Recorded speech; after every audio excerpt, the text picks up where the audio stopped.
y'all in Adrice's Sunlight Kitchen today. Let me share with you my recipe for salmon croquettes, sauteed zucchini and onions with steamed rice. Yes! You need 1 can of salmon croquettes, 2 eggs, whip them together in one bowl.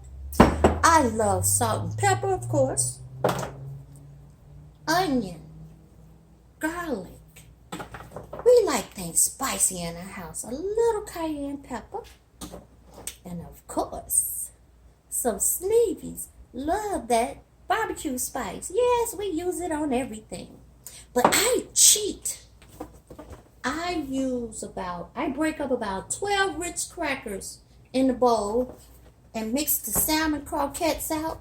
And it comes out like this. You get about 5 of them. You can see we ate most of them already. And then 1 big zucchini. Slice up you some onions.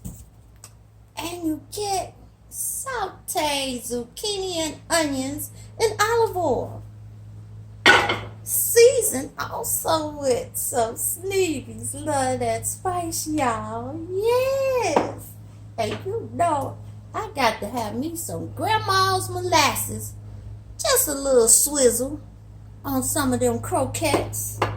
And you know, must have me a cocktail. Why not let it be love that 6-9 wine, y'all? So play with your recipes. Have fun. Enjoy.